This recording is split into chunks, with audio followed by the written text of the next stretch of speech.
습니다.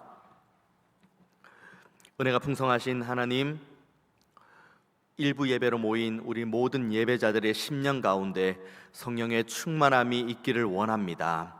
그래서 오늘 이 시간 우리에게 주시는 생명의 말씀이 우리의 삶 가운데 30배, 60배, 100배의 결실을 얻게 하여 주옵소서. 그래서 이 시간 함께 예배하는 모든 예배자가 한 영혼도 거저왔다 거저가는 발걸음 잊지 않게 하시고 구령의 열정을 다시 한번 마음 가운데 새기고 우리에게 허락하신 귀한 영혼들 위해서 기도하기로 결단하는 은혜의 시간 되게 하여 주옵소서.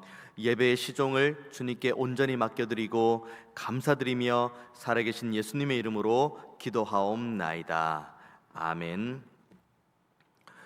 1907년 1월 2일부터 1월 15일까지 평안남도에서 한 모임이 있었습니다. 그리고 거기에서 해외에서 수고하다가 이제 귀국한 선교사님들, 그리고 조선이죠. 그때 당시 조선에서 열심히 사역을 하던 선교사님들, 그리고 평안남도에 있었던 성도들, 그리고 말씀을 사모해서 오는 각처에 모였던 성도들 함께 모여서 예배했습니다. 하나님의 말씀이 전해지고 하나님의 은혜가 위에서부터 땅으로 떨어졌는데 처음부터 하나님의 큰 은혜를 경험하지는 못했습니다. 그래서 선교사님들이 안타까운 마음으로 하나님 앞에 모여서 정오 기도회를 했습니다. 주님, 우리가 이 추운 겨울에 원근 각처에 있는 이들이 모여서 함께 예배하는데 은혜를 못 받고 있습니다. 말씀으로 변화되지 못하고 있습니다. 하나님, 이 모임을 불쌍히 여겨주세요. 이 모임을 긍휼히 여겨주세요. 정오에 모여서 뜨겁게 기도회를 가졌습니다. 그리고 그날 밤에 말 그대로 하나님의 큰 은혜, 성령의 불덩이가 하늘로부터 떨어졌습니다. 그 예배 가운데 말씀을 듣고 있던 길선주라는 분, 우리는 이제 목사님으로 알고 있지만 이때 당시에는 장로님이었습니다. 길선주 장로님께서 일어나셔서 자신이 범했던 죄를 말했습니다. 자신은 죄인 중에 괴수요, 자신은 아간과도 같은 죄인이다. 자신의 친구가 이제 하나님의 부르심을 받아서 그래서 그 장례를 치르는 가운데 미국 돈으로 $100, 뭐 지금도 $100가 작은 돈은 아닙니다만 그때는 얼마나 큰 돈이었겠습니까? 그 $100를 착복했습니다. 이것을 온 예배하는 성도들 앞에서 일어서서 큰 소리로 이야기를 한 거예요. 그 이야기를 듣자마자 많은 사람들이 막 손을 들고는 저도 이런 죄를 지었습니다. 저도 이런 죄를 지었습니다. 막 그런 얘기들을 막 하기 시작합니다. 그리고 밤새 회개하는 시간들로 계속 이어집니다. 그게 하루, 이틀, 3일 그렇게 계속해서 회개하는 목소리, 제가 이런 죄를 지었습니다 하고 통회하며 자복하는 목소리, 그런 소리가 가득 넘쳤습니다. 그래서 그 모임을 가졌던 한 선교사님께서 이렇게 글을 썼습니다. 입으로 고백하기 어려운 상상할 수 없는 무섭고 추악한 죄악들이 쏟아져 나왔다. 마치 지옥 지붕이 젖혀진 것 같은 착각이 들 정도였다.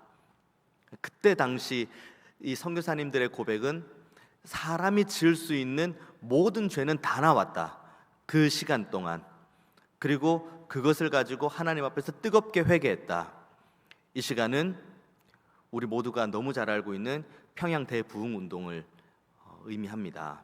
평양 대부흥운동은 말씀으로 시작을 합니다. 사경회로 시작을 했습니다. 하나님의 말씀을 받고 그리고 그 말씀으로 인해서 통해 자복하는 회개로 이어졌고 그리고 그 회개의 결과 이 은혜를, 이 복음을 나 혼자는 가질 수 없다 하고 전국적인 구령의 열정을 가진 전도운동으로 이어졌습니다. 말씀운동, 회개운동, 전도운동으로 이어진 것이 평양 대부흥운동의 처음과 중간이자 마지막이었습니다. 평양 대부흥운동을 1907년쯤에 준 이유를 이제 후반기, 이제 일제 강점기를 지내면서 많은 신학자들이 이야기했던 것은 이 시간대 하나님께서 크신 은혜를 주셨던 이유는 일제 강점기를 지내는 가운데에도 믿음 버리지 말라고, 믿음 가지고 끝까지 하나님만 붙들라고, 그리고 그 가운데 오히려 하나님 나라 복음을 전해라고, 그래서 1907년에 이 큰 부흥의 운동을 우리에게 허락해 주신 것이 아닌가, 그런 이야기들을 많이들 합니다. 기독교는 누가 뭐라고 해도 말씀의 종교입니다. 오늘 우리가 읽은 말씀도 성경입니다. 태초에 하나님께서 천지를 창조하실 때도 하나님의 말씀으로 창조하셨습니다. 예수님을 가리켜 말씀하실 때도 말씀이 육신이 되었다라고 이야기를 합니다. 결국 기독교는 말씀으로 시작해서 말씀으로 끝나는 말씀의 종교입니다. 그렇기 때문에 우리는 늘 성경을 가까이 하고 성경을 묵상하고 성경을 사랑하고 그리고 성경의 말씀을 순종하는 대로 나아가야 되는 것이 저와 여러분의 책무입니다. 우리가 하나님의 말씀을 바로 보잖아요. 하나님의 말씀을 바로 듣잖아요. 그러면 우리의 삶은 약간의 변화로 머무르지 않습니다. 말 그대로 완전한 변화입니다. 이 변화를 우리는 두 글자로 성화라고 합니다. 거룩한 변화죠. 우리가 이전과는 완전히 다른 삶, 이전과는 획기적으로 다른 삶, 정체성 자체가 죄인에서 의인으로 바뀐 삶, 이 모든 것들의 시작은 말씀이고 예수님의 은혜입니다. 우리가 이렇게 가기 위해서는 말씀을 받을 때에 우리가 얼마나 하나님 앞에서 큰 죄를 짓고 있는 죄인인지를 발견하면 발견할수록 우리는 하나님의 은혜를 경험할 수가 있습니다. 적게 탕감받은 자, 많이 탕감받은 자 함께 말씀 나누었었죠. 적게 탕감받은 자는 그만큼의 은혜를 경험하고 많이 탕감받은 자는 그만큼의 은혜를 경험합니다. 우리가 얼마나 하나님 앞에서 죄인인지에 대해서 적게 탕감받았느냐를 경험하면 그만큼 우리는 은혜, 우리가 하나님 앞에서 얼마나 큰 죄를 지었고 우리가 하나님 앞에서 얼마나 큰 죄인인지에 대해서 우리가 고백하면 고백할수록 우리는 하나님의 큰 은혜를 경험할 수 있고 그때 비로소 우리는 십자가에 달리신 예수님을 온전하게 경험할 수가 있습니다. 평양 대부흥운동을 우리는 이렇게 이야기합니다. 한국의 오순절과 같은 모임이었다라고 이야기를 합니다. 그러면 오순절에는 무슨 일이 벌어졌길래 평양 대부흥운동을 가리켜서 한국의 오순절 운동이라고 하는가? 저와 여러분이 오늘 함께 나눈 말씀이 오순절의 기원입니다.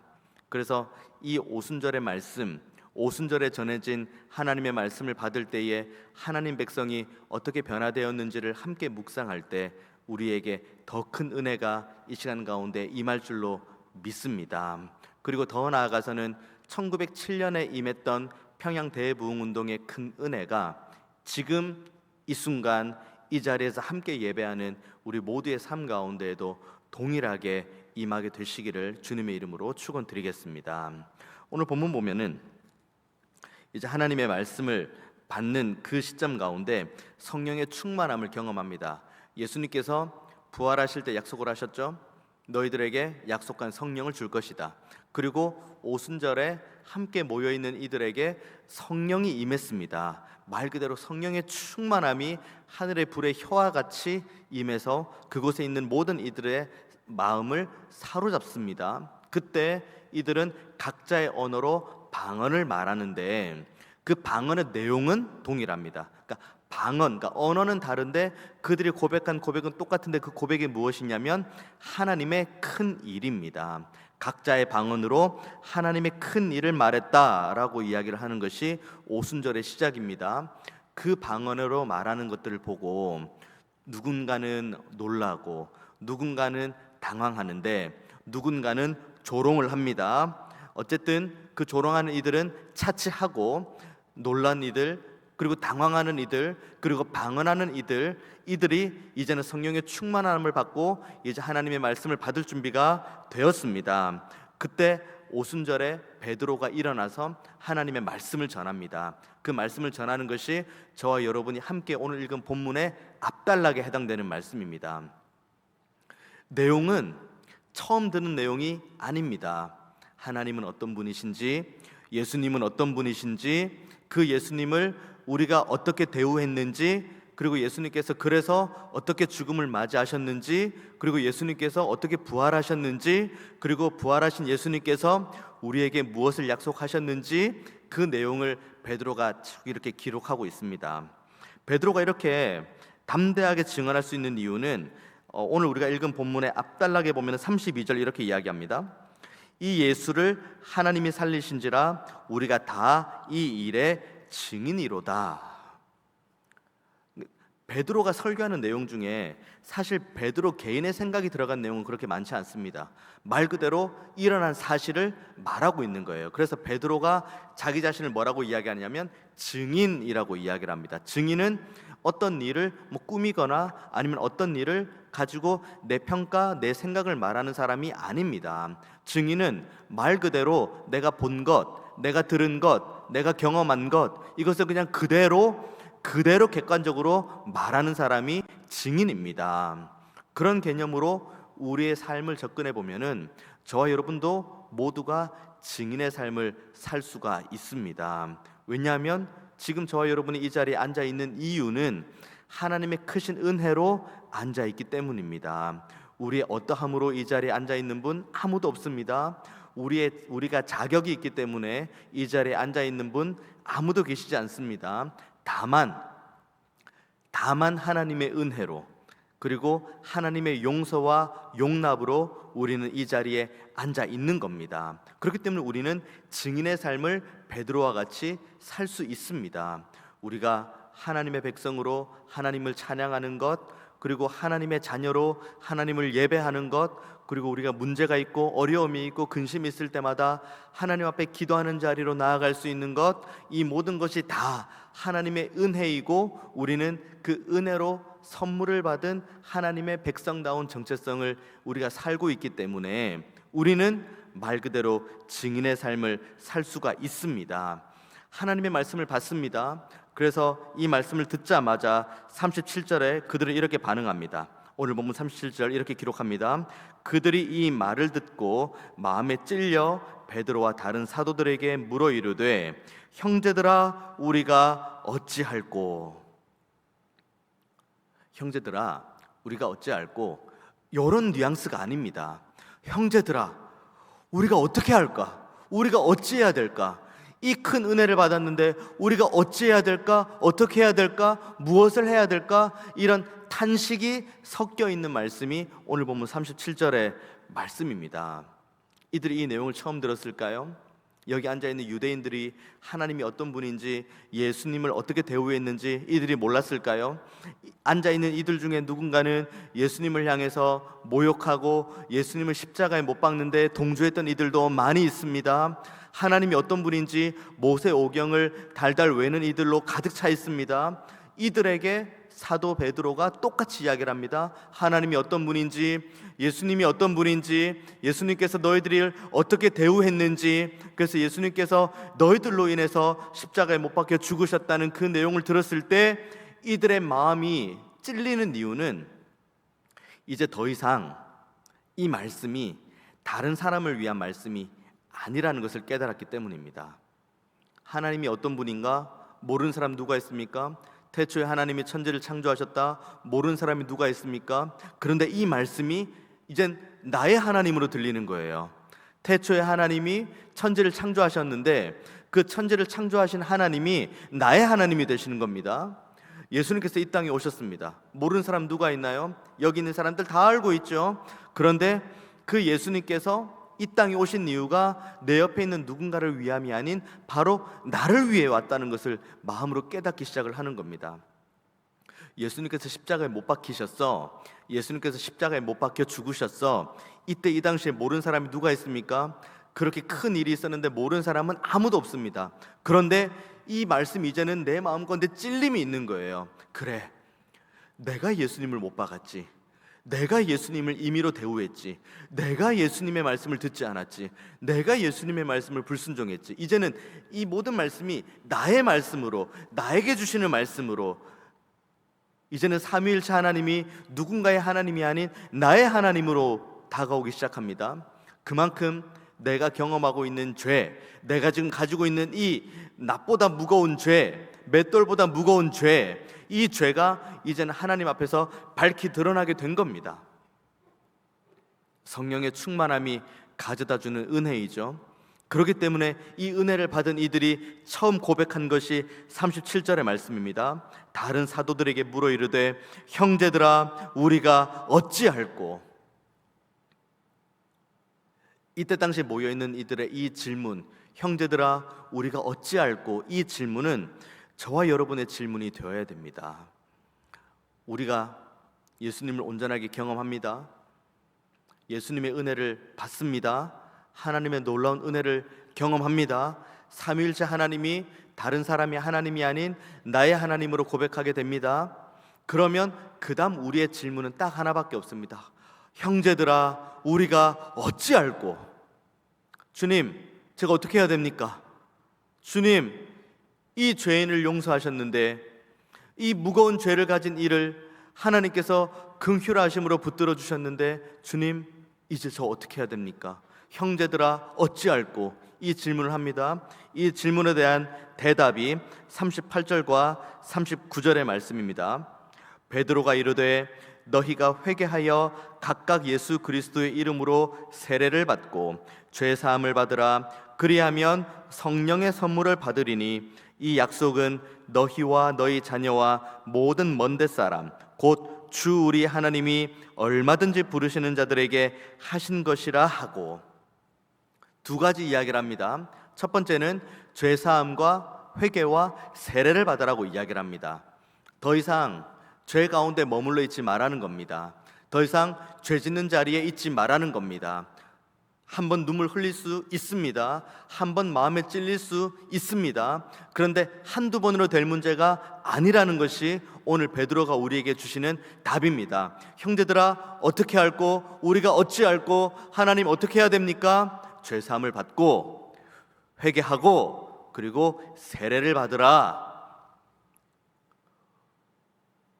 우리는 날마다 하나님 앞에서 통회하고 자복하는 마음으로 하나님 앞에 나아가야 됩니다.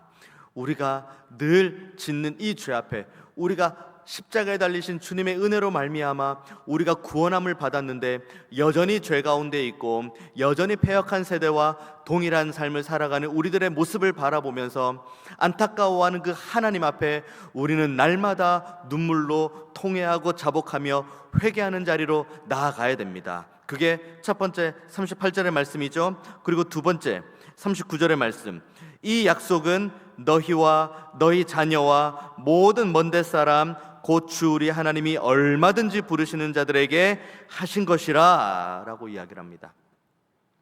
이 은혜를 받았으면, 이 놀라운 사랑과 은혜와 긍휼을 받았으면 이제는 먼데 사람에게 가서 하나님 나라의 복음을 전해라는 거예요. 너희들이 어떤 은혜를 받았는지, 너희들이 어떤 사랑을 받았는지, 너희가 어떠한 긍휼함을 입었는지, 너희가 어떤 용서를 받았는지 그것을 너희가 경험하고 깨닫고, 그래서 날마다 통회 자복하고 하나님 앞에 감사하고 하나님 앞에 회개하고 하나님 앞에 은혜를 받은 다음에 그것을 너희들 안에만 머무르게 하지 말고 그 은혜를 이제는 모든 먼데 사람들에게 가서 하나님 나라의 복음을 전해라는 겁니다. 헬라인, 로마인, 히브리인, 유대인이죠. 그리고 먼데 있는 이방인, 할 것 없이 모든 이들에게 다 하나님의 말씀을 전하라는 겁니다. 우리는 이 말씀이 너무 당연한 것처럼 들릴지 모르겠습니다만은 이 말씀은 이 당시에 유대인들에게는 하늘과 땅이 바뀌는 것과도 같은 말씀입니다. 하나님 나라 복음을 이방인들에게 전한다? 말도 안 되는 이야기입니다. 우리는 선민입니다. 그런데 하나님의 은혜, 하나님의 구원, 우리나라만 받으면 되는 문제입니다. 그런데 이들을 향해서 하나님께서 말씀하시는 겁니다. 먼데 있는 이들까지 하나님께서 부르시는 이들을 향해서 나아가라.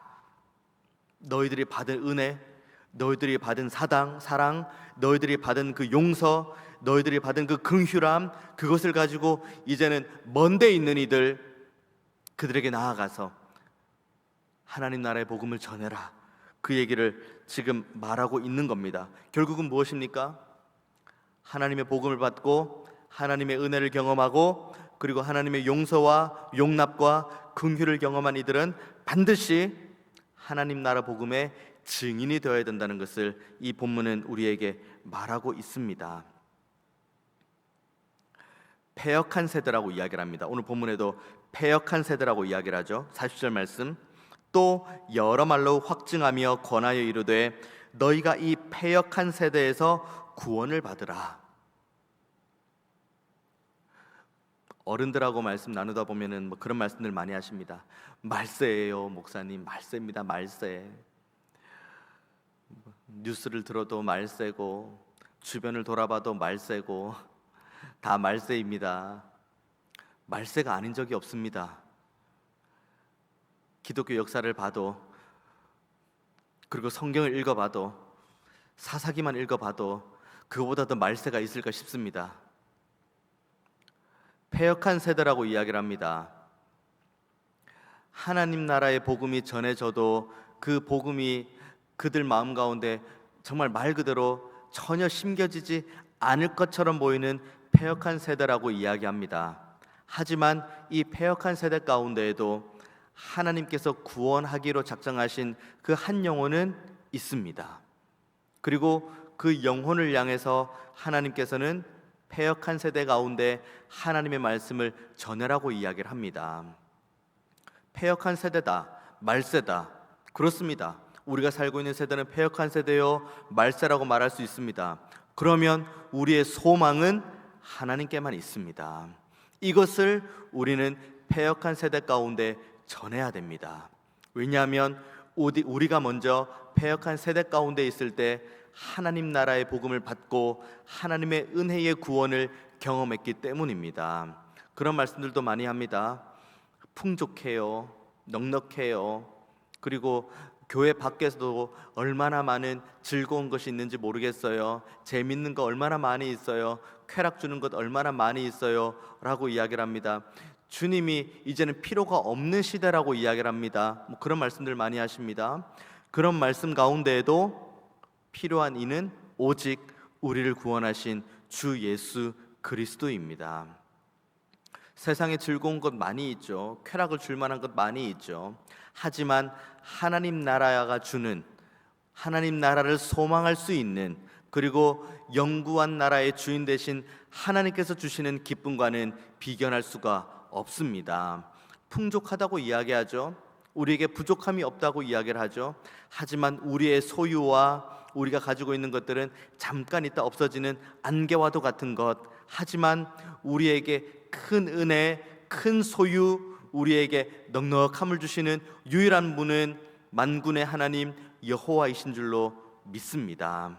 그렇기 때문에 우리는 패역한 세대일수록 더욱더 하나님 나라 복음을 전해야 되고, 그리고 부족함이 없다고 밖에 기쁘고 즐겁고 행복한 일 많다고 하는 그 세대 가운데에도 우리는 동일하게 하나님 나라 복음을 전해야 됩니다. 그래서 빌립보서 2장 12절 16절에 이렇게 말씀 기록하고 있습니다. 그러므로 나의 사랑하는 자들아, 너희가 나 있을 때뿐 아니라 더욱 지금 나 없을 때에도 항상 복종하여 두렵고 떨림으로 너희 구원을 이루라. 너희 안에서 행하시는 이는 하나님이시니 자기의 기쁘신 뜻을 위하여 너희에게 소원을 두고 행하게 하시나니 모든 일을 원망과 시비가 없이 하라. 이는 너희가 흠이 없고 순전하여 어그러지고 거스르는 세대 가운데에서 하나님의 흠 없는 자녀로 세상에서 그들 가운데 빛들로 나타내며 생명의 말씀을 밝혀 나의 다름질이 헛되지 아니하고 수고도 헛되지 아니하므로 그리스도의 날에 내가 자랑할 것이 있게 하려 함이라.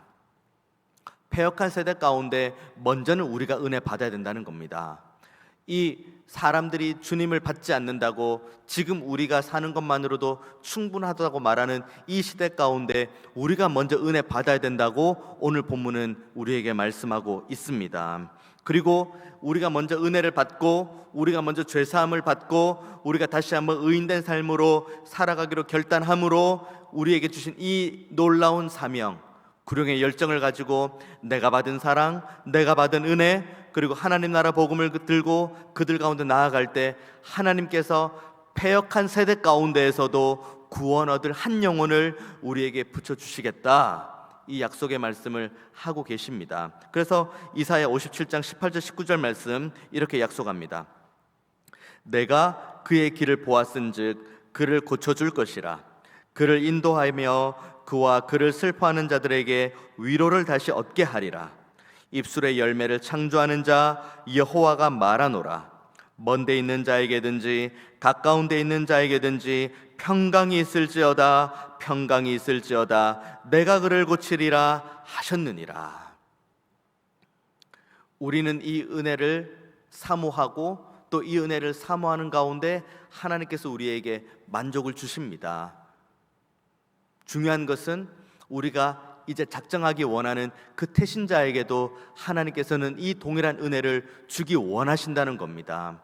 우리가 영생을 소유해서 영생에 대한 산소망으로 인해서 기뻐합니다. 그러면 이 기쁨은 우리가 작정한 태신자들에게도 동일하게 주기를 원하십니다. 하나님께서 우리가 회개하며 간절히 간구하는 모든 기도의 제목을 하나님께서 듣고 응답하십니다. 그리고 우리에게 평강을 주십니다. 이 평강을 우리가 작정한 태신자들에게도 동일하게 주기 원하십니다. 그렇기 때문에 우리는 나 자신만 은혜 받는 것이 아니라, 나 자신만 기뻐하는 것이 아니라, 나 자신만 감사하는 것이 아니라 내가 작정한 태신자들에게도 이 은혜 있기 원합니다. 내가 작정한 태신자들에게도 이 평강이 있기 원합니다. 내가 작정한 태신자들에게도 이 용서와 용납이 있기를 원합니다. 이 믿음 가지고 기도하며 태신자를 작정하는 것이 저와 여러분이 가지고 있는 사명인 줄로 믿습니다. 이 믿음 가지고 기도할 때 어떤 일이 벌어집니까? 41절, 42절 말씀입니다. 그 말을 받은 사람들은 세례를 받음에 이 날에 신도의 수가 3,000이나 더하더라. 그들이 사도의 가르침을 받아 서로 교제하고 떡을 떼며 오로지 기도하기를 힘쓰니라 하고 43절에 그 내용들이 자세히 기록되어 있습니다. 43절부터 47절까지 말씀은 자세히 그 말씀을 기록하고 있습니다. 우리는 이 본문의 말씀을 보면서 우리 교회 모습이 이와 같은 모습이었으면 좋겠다. 구원 얻는 이들이 더해졌으면 좋겠고, 서로 모이기에 힘썼으면 좋겠고, 그리고 서로 떡을 떼며 감사의 교제를 나누면 좋겠고, 그리고 함께 모여 기도하는 목소리가 날마다 더해지면 좋겠다. 이것을 우리가 꿈꾸며 기도합니다. 이 꿈꿈의 시작은 저와 여러분이 하나님 앞에서 어떤 은혜를 받았는지를 날마다 상고하는 것에서부터 시작을 합니다. 그래서 나의 하나님을 만나는 것에서부터 시작을 합니다. 그리고 나의 하나님을 만날 때 내가 누릴 수 있는 기쁨과 감사와 평안이 이제는 우리가 작정한 우리의 태신자들, 우리의 가족 중에 믿지 않은 이들, 우리의 이웃 중에 믿지 않은 이들, 그리고 우리가 오랫동안 품고 기도했지만 여전히 돌아오지 못하고 있는 그 하나님을 알지 못하는 그 이들에게도 동일하게 나아가야 되는 우리의 믿음의 걸음이 있을 때, 그때 비로소 우리는 오늘 본문 41절부터 47절까지의 이 공동체의 모습을 경험하게 될 줄로 믿습니다. 주님 뜻대로 살기로 했네, 이 찬양 아시죠? 예전에 우리가 그 부흥회 때, 사경회 때 많이 불렀던 찬양입니다. 가사는 이렇습니다. 단순해요. 주님 뜻대로 살기로 했네, 주님 뜻대로 살기로 했네, 주님 뜻대로 살기로 했네, 뒤돌아서지 않겠네. 1절이죠. 2절, 이 세상 사람 날 몰라줘도, 이 세상 사람 날 몰라줘도, 이 세상 사람 날 몰라줘도 뒤돌아서지 않겠네. 3절, 세상 등지고 십자가 보내, 세상 등지고 십자가 보내, 세상 등지고 십자가 보내, 뒤돌아서지 않겠네. 같은 말을 왜 이렇게 반복하나 싶죠. 근데 이 찬양 관련해서 여러분 한번 그 집에 가셔서 검색을 해보시면 아시겠지만, 이 찬양 관련된 그 인도의 한 가정에 대한 이야기가 있습니다. 한 부족이 있는데, 한 부족 중에 한 가정이 이제 예수님을 믿게 되었어요. 그러자 그 주변에 있는 모든, 그러니까 인도의 그 부족이 이 사람들을 이제 순교를 시키려고, 그러니까 죽이려고 하죠. 그리고 한 가정의 가장에게, 그러니까 가장이죠, 가장에게 이야기합니다.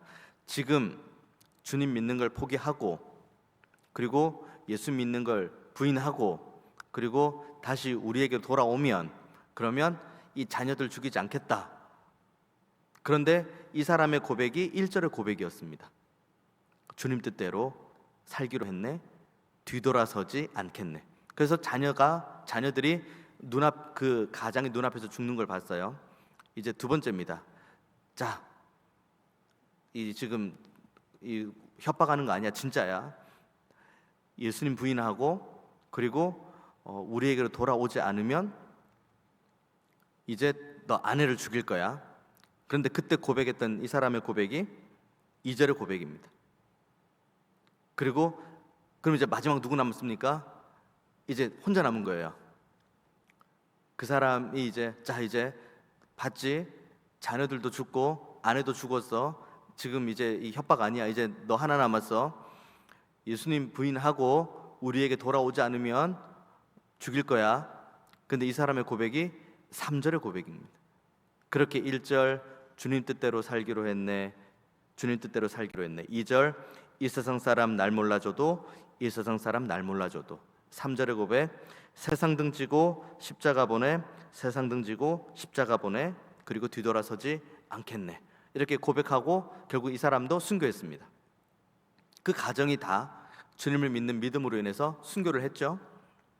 그리고 그 모습을 주도했던 그 마을의 족장, 그러니까 리더죠. 마을의 리더. 그 족장이 회심을 하고 그리고 그 족장이 그 마을 전체를 회심하게 해서 그 마을이 다 하나님 나라의 복음을 받고 그리고 하나님의 은혜를 경험하고 모두가 다 하나님 나라의 백성이 되었습니다.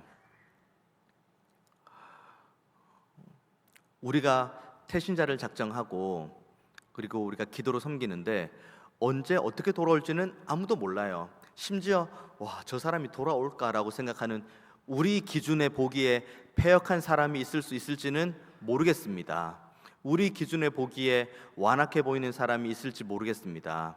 하지만 하나님께서 구원하시기로 작정한 영혼이라면 그 영혼은 하나님의 때의 방법으로 반드시 돌아오게 되어 있습니다.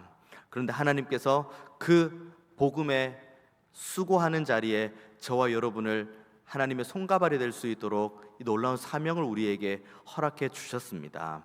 그리고 우리는 우리가 받은 사랑과 우리가 받은 이 은혜를 가지고 믿지 않는 가족이 될 수 있고 믿지 않는 이웃이 될 수도 있고 오랫동안 작정하며 기도했던 이들도 있을 겁니다. 하나님, 결과는 주님께 맡깁니다.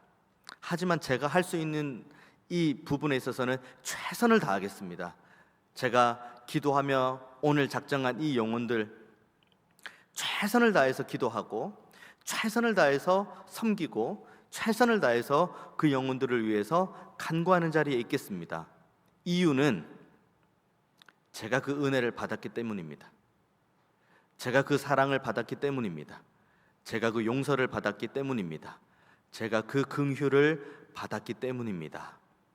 하나님, 구령의 열정 가지고 복음으로 수고하기 원하오니 주님께서 모든 걸음걸음을 인도하여 주옵소서라고 이 믿음을 가지고 기도하며 태신자를 작정하는 저와 여러분 되기를 원합니다. 오늘 주보안에 한 가지 삽질을 해놓았습니다. 2024년 태신자 작전 카드입니다. 이 시간은 우리가 한 달 동안 우리가 기도했던 이 시간들을 가지고 기도할 때 하나님께서 우리에게 주셨던 한 영혼에 대한 이름이 있을 수도 있고 두 영혼, 세 영혼, 네 영혼이 있을 수도 있습니다. 이 영혼이 언제 돌아올지 모르겠습니다.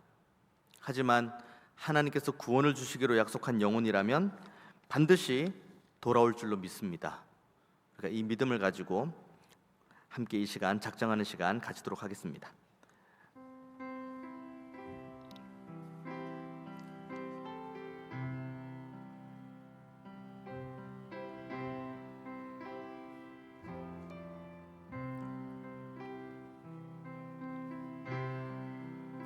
쭉 작정하는 가운데 제가 앞면만 읽어드릴게요. 태신자란 전도 대상자를 일컫는 말입니다. 태신자 전도는 마치 임산부가 잉태한 생명을 품고 기도하듯 전도 대상자를 마음에 품고 기도하여 주님께 인도하는 사역입니다. 구령의 열정으로 기도하며 한 영혼을 살리는 복음전도 사명에 동참해 주시기 바랍니다. 전도자들이 태신자를 만날 때 하나님께서 마음의 문을 활짝 열어주셔서 복음의 씨앗이 잘 심겨지게 하옵소서. 태신자들의 불신과 의심을 은혜의 담비로 씻어주셔서 하나님의 자녀로 변화되는 기적을 경험하게 하옵소서. 태신자들이 예수님을 구원자로 고백하며 주님만을 우리 인생의 유일한 왕으로 모시고 살게 하여 주옵소서. 태신자를 품고 기도하는 전도자들이 인내로 기도하게 하시고 하나님께 받은 사랑을 전하는 통로의 사명을 잘 감당하게 하옵소서.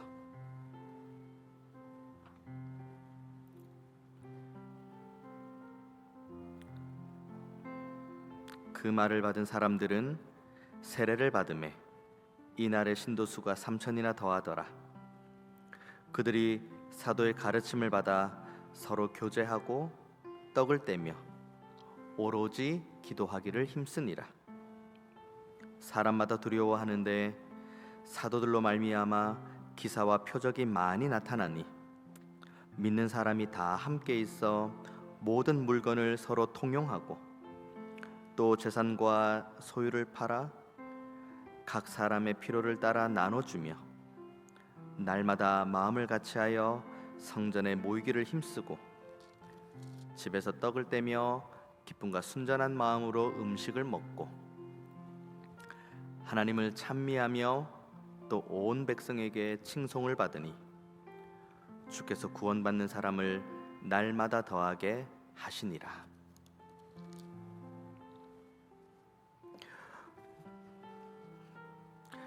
여러분께서 작정하신 이 작정 카드는 뒷면에 보시면 이제 절취선에서 중간에 있습니다. 그래서 절취선을 따라서 절취하신 이후에 교회 제출용은 본당 나가시면 본당 뒤쪽 안내 데스크 쪽에 함이 있습니다. 그 함에다가 넣어주시면은 되고, 그리고 본인 보관용은 여러분이 가지고 계시고, 그리고 늘 그 이름을 보면서 우리가 11월 3일 함께 태신자 초청주의를 할 때까지 간절하게 기도하는 저와 여러분 되기를 원합니다. 우리가 한 달 동안 기도하며 준비했고 또 이 시간도 기도로 작정을 했으니 이제 남은 시간 동안은 우리가 더 계속해서 기도하고, 그리고 이제는 우리가 작정한 영혼들을 향해서 우리가 받아 누리는 하나님의 은혜, 사랑, 긍휼, 이 하나님 나라 복음을 들고 담대하게 나아가는 저와 여러분 모두가 되시기를 주님의 이름으로 축원드리겠습니다. 네, 기도하겠습니다. 은혜가 풍성하신 하나님, 우리가 하나님으로부터 받은 사랑과 긍휼이 너무 큰데 이제는 이 사랑과 긍휼에 빚진 마음으로 구령의 열정을 따라 하나님 나라 복음 붙들고 우리의 이웃을 향해, 그리고 우리의 믿지 않는 가족을 향해 다시 한번 나아가기를 원합니다. 하나님, 우리의 발걸음을 복되게 하셔서 우리가 그들을 위해서 기도하고 그들에게 하나님 말씀을 전할 때에 그들의 심령이 변화되게 하시고 우리가 받은 하나님의 사랑과 은혜를 그들도 동일하게 경험할 수 있게 하여 주옵소서. 그래서 함께 예배하고 함께 하나님 나라를 소망하는 그 은혜의 날을 우리에게 속히 허락하여 주옵소서. 감사드리고 살아계신 예수님의 이름으로 기도하옵나이다. 아멘.